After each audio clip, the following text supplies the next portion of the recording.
So you're thinking about making a move to Washington, D.C., and you want to know what the pros and what the cons are. You want to know what you should be getting excited about or what you should be bracing for. Well, that's exactly what we're going to uncover in this video, and we're going to get after it right now.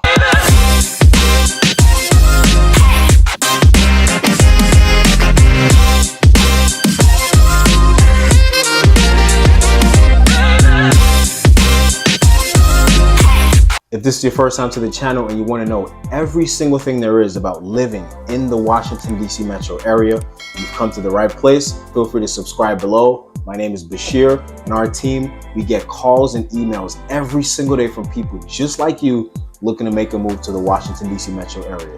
Whether you're moving in 10 days or 100 days, feel free to shoot us a call, text, or email, or schedule a Zoom call. We'll be glad to meet you face to face and make that move to the Washington, D.C. metro area as smooth as possible. Let's get into the first pro, and this is what I'm going to do today. I'm going to be talking about some unique stuff. This is not just some stuff that I pulled off Google. Yes, I pulled some stats off Google, but I'm going to be giving you an experience from my lens and what I think about the city, and also some factual stuff as well, just so you can have a balanced idea of what it actually is to live in the nation's capital. Without further ado, the first pro of living in Washington, D.C. is it's a very, very diverse place. I personally nicknamed the city International City. Well, maybe other people have nicknamed it that too, but that's what I love to call it, because you meet people from all walks of life. And not only in day-to-day life, but this also transfers into the different businesses that we have, like restaurants, for example. If you want Japanese, Korean, Jamaican, Portuguese, Brazilian, Greek, we have everything. And it's not like you have to drive from the Greek restaurant 40 minutes away to go get some Jamaican food, right? They're all within the same vicinity, and it just makes the city so much more interesting and so much more flavorful. Because if you've never been to a certain country, you would want to try their food. I know I've tried a lot of food. I've tried Greek food, I've tried Brazilian food, I've tried a lot of things, Indian food, and I've never been to these countries before. I didn't live in DC, I probably wouldn't have had the opportunity to have this different variety of foods. That's the first pro. It's very diverse, and you meet people from all walks of life. You get to learn their culture, and you make a lot of amazing friendships with people outside of your circle. The second pro on the list is DC has a lot of historical landmarks. For those of us who didn't pay attention in history class in high school, myself included, this is a great opportunity because a lot of these historical landmarks, they're actually free, like the museums. We have around 77 museums, and they're all free, all free. What other city do you know can actually boast that their museums are free? However, you do have to book your tickets in advance, just because it's always packed, especially in the spring and the summer times, where we have millions of tourists and visitors coming to the city. These places tend to get packed quite often and quite fast. The third thing on the list, and I haven't heard a lot of people really talk about this, is Washington, D.C. has the largest down payment assistance program for purchasing houses in the entire nation. It's called HPAP. That stands for Home Purchase Assistance Program. And as you all know, housing prices in Washington, D.C. are through the roof. They're as we speak right now, the median home price is right around $620,000. That's $200,000 above from the national average. So it's very tough for a lot of people, especially my beloved first-time home buyers who are in the market to buy a home. It's proven very hard, especially with interest rates just skyrocketing and giving them a hard time right now. Right now, as we speak, interest rates are right around 8%. It's very tough to get into a home without these programs. And this program, they give you up to $202,000 as a down payment assistance, interest-free loan to purchase your first home. And they also give you an additional $4,000 in closing costs. Now, I don't want to speak extensively on this. I could talk about the details in a separate video, but how you qualify for this program is based off your income and your household size. Number 4 is education. And I think this one is very underrated, and I don't hear a lot of people talk about this, because in case you didn't know, the Forbes list, they have a list of every year of the top 500 colleges and universities The list of 2023, we had 5 universities on there that are located in Washington, D.C. 4 are located in Washington, D.C. proper, and 1 was located in Maryland.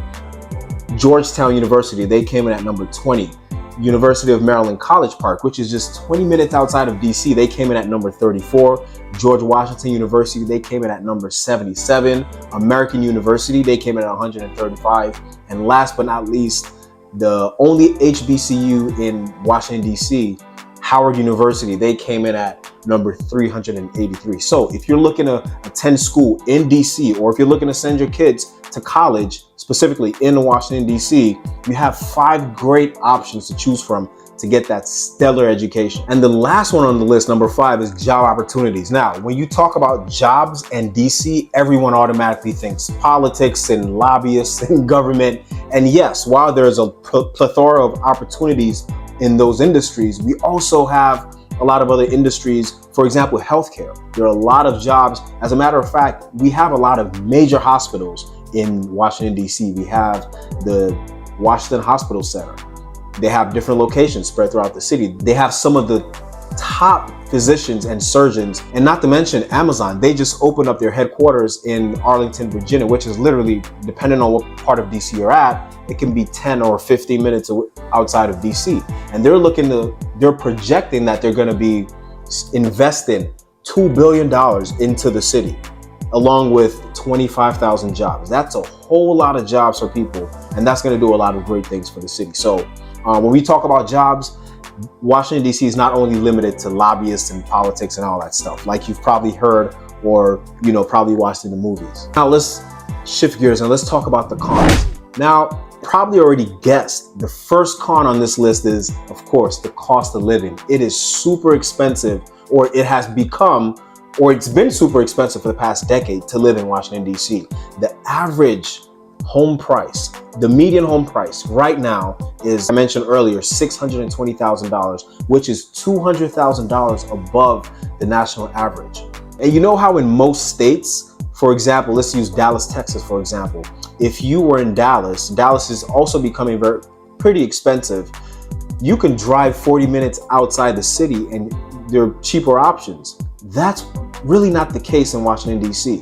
If you drove 40 minutes out to, let's say, Fairfax County or Montgomery County isn't that far, but if you drove out, if you wanted to get a house out there, it's not that much cheaper, because people think, well, if we just drive 30 minutes outside of DC, we can get cheaper options. Not the case, because Montgomery County, Bethesda, Chevy Chase, Silver Spring, Rockville, these places are also, they're pricey as well. They're probably on the same level as far as prices go as DC at the moment. So not only DC, but the immediate, let me not say the entire, the immediate DC region is becoming very, very expensive.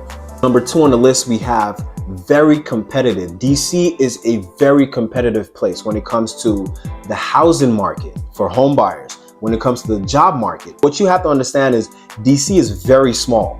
So the amount of job opportunities that we have here, there's going to be fierce competition. And you have a lot of people who are very, very ambitious. I even think ambitious is an understatement, right? It's the nation's capital. You have people who are fighting for financial resources and influence as well, right? So this breeds a very, very, very competitive environment.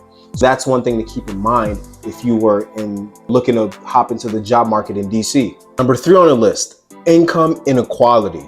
I was reading an article recently and I came across this interesting fact that DC ranked number 2 for the worst places in the United States when it comes to income inequality. Now, I'm not shocked by this because I actually see this on a daily basis, especially with people who I help to buy a home who make right around that medium household income or slightly below. It's very, very tough.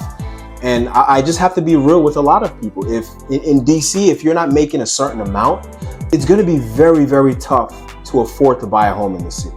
Now, I'm not saying you have to be a millionaire or you have to be making, high 6 figures. Absolutely not. But if you don't make a certain amount in DC, it's going to be very, very tough to buy a home, unfortunately. So that's why they've come out with these different programs to assist first-time home buyers to, achieve the dream of home ownership. So I only had those 3 for cons on the list. I did have some honorable mentions like traffic and weather, but I think that goes without saying, because in let's say every, but in most major cities, I think if you're moving from a Midwestern state or a Southern state that's a lot more calm to a major city like Washington, D.C., traffic should be something that's expected. I didn't really have traffic on the list just because it goes without saying. Most major cities, your international hubs, you're gonna have traffic. And also the weather, because that's very subjective. We have our 4 seasons. Winters, they're not that as brutal as other East Coast cities like New York, for example, or even Boston. I think we have pretty mild winters. Last year, I don't even think it snowed at all, right? So that pretty much wraps up this video. And I hope, based on these different pros and cons that I just listed, you'll be able to make an informed decision on if you want to move to the city or not. Because I've been a DC resident for the past decade now, and I absolutely love it here because of the diversity, and it's just, there's always things to do in the city. That brings us to the end of this video. If there's anything else, pros or cons, that you feel that I left out or you feel strongly about, feel free to drop it in the comments and let's have a conversation. I'll be glad to make a video about any one of those pros or cons at a future date, and I'll see you in the next video.